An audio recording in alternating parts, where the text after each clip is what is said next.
What's happening, gang? I have heard so much about these things that I just couldn't resist. I went ahead and picked one up. Now I wanted to be sure I got the one that was ultra quiet.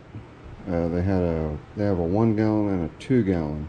You step up to the larger size and it's only 25% quieter. So I'm alright with that, because this one's just going to reside out in the garage so that I can air tires up in the tractors and the motorcycles and stuff like that. So let's get into it. Find out exactly what all the hype is about. And this is the Fortress Ultra Quiet Series air compressor. 80% quieter, 2 times longer life, up to 28% lighter, up to 50% more runtime. And it is item FT2135U. And it looks like a Q. We'll go with Q. How about that? Alright.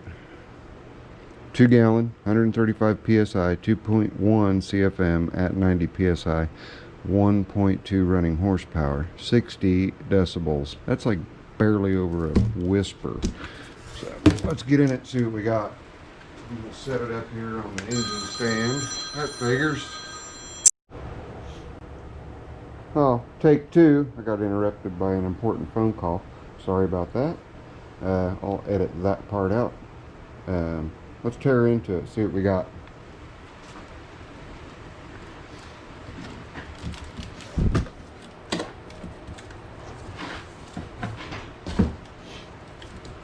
Sure is a fancy box.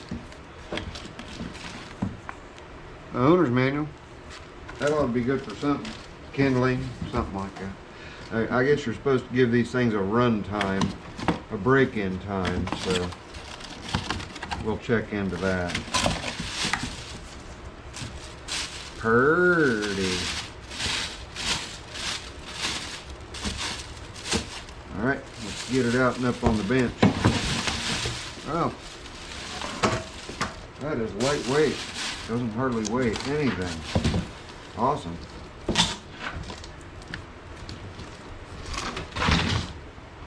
Alright, hang on, let's get the camera repositioned.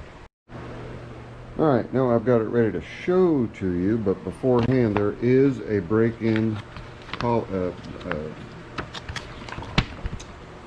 procedure, excuse me. Let me find it here.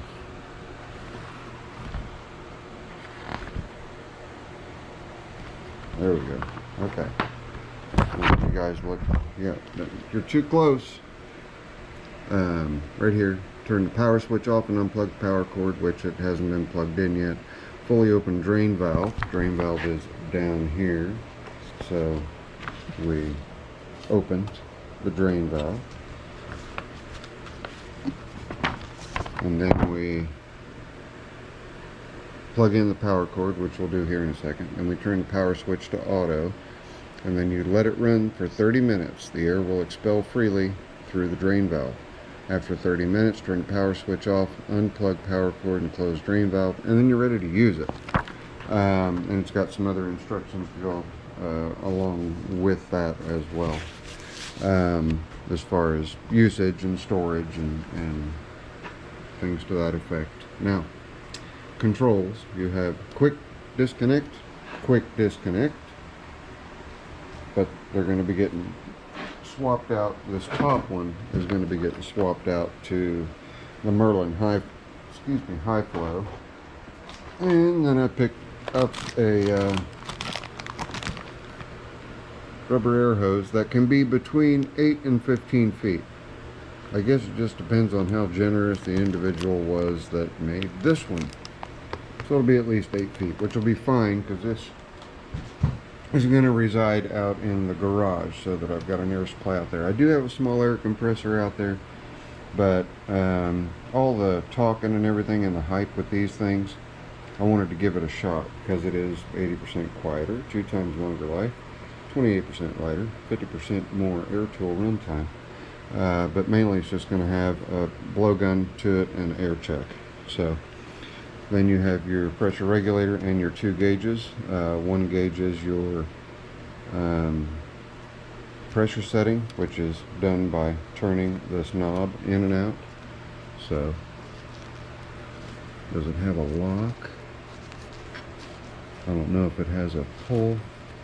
Here, wait, let's get it all the way to minimum. It was tightened all the way up. There. That's minimum. And as you need pressure, you'll just move it down, and your gauge will show that. Then our power cord, which does have a place to store it, which is brilliant, because the one I have out there in the garage right now does not. I suppose we can free that up. And I won't make you guys sit here for 30 minutes while I do the run-in. I'll spare you that. You have your power switch. You have auto and off. Right now it is in the off position. Just flip it. It's in auto. Then we have an emergency pressure release preset. So if the tank over pressurizes, it will automatically pop, or if something happens and you need to release the pressure, you can just reach back there and grab it and release all the pressure off of it. The related plumbing, the manifold that's being used for both of the air gauges for the pressure regulator and your two quick connects. Then we have what appears to be a dual-ended motor, unless it's just a center-mounted motor with two compressors. Not sure. This is your air filter. The air filter can be, well, it's loose right now. That's nice. You can pop that off and clean the element. So we'll have to figure out how to get that to where this is also, well, it should allow moisture to escape. So we'll get that part figured out. It looks to be really well made, and from all the other reviews that I've seen on it, and a neighbor who has one, my neighbor Dave, he flipped it on and I was just shocked. You have your ballast or your capacitor down here, which starts your motors for you, and that about sums it up. As far as the warranty, I'll have to read up. I'm not sure how long the warranty is. It might be here. Let's see. 90-day warranty right there. Okay, so you have 90 days to break it.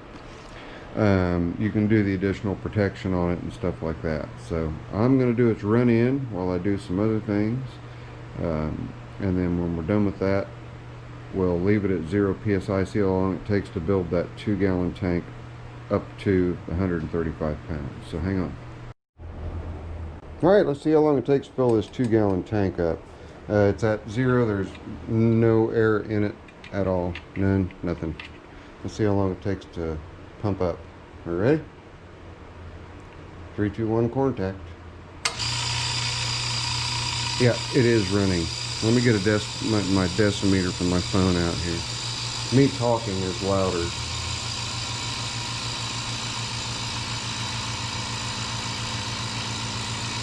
If I can find it in all of my stuff. There it is.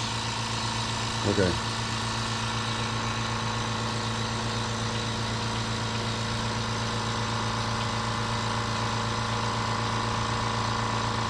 From me talking, you can see it jumps up.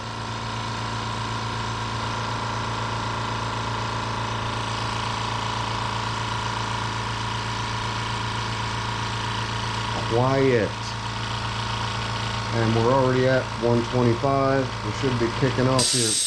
There we go. 135. That's quick.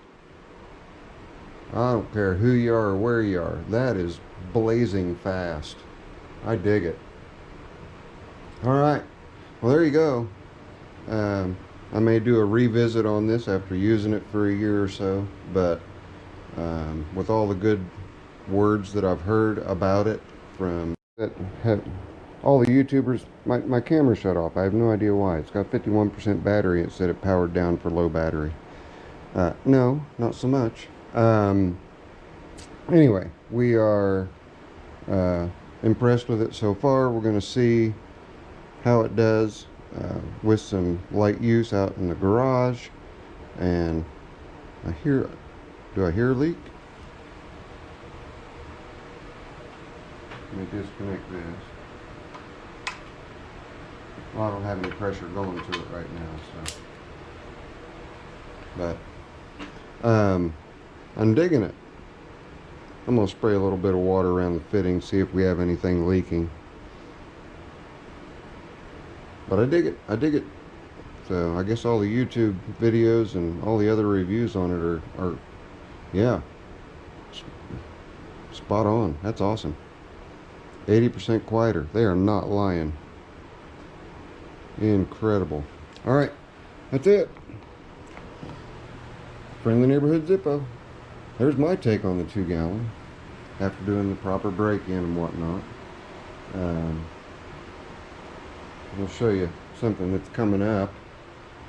We have a little bit of a mess down there, and we have a Kohler 14 horse. This is not the same one that I was needing to start a generator for to do a cold start on, but I did pull this off because I noticed that there was a mess. You guys can watch for a cold start on this in the coming days. It has fantastic compression, so all we need to do is make sure it's got spark, make sure the carb's okay, and we ought to be off and running to the races. So we shall see. This actually came off of a snapper made Massey Ferguson. Don't know the year, but suppose we can look at the blower housing and see what kind of numbers we got. Some of them's wore off here. Here we got our serial number anyway. And there's the model number and spec number, 321 AQS. So you Kohler guys would know what that means. To me, it just means it's a Kohler engine.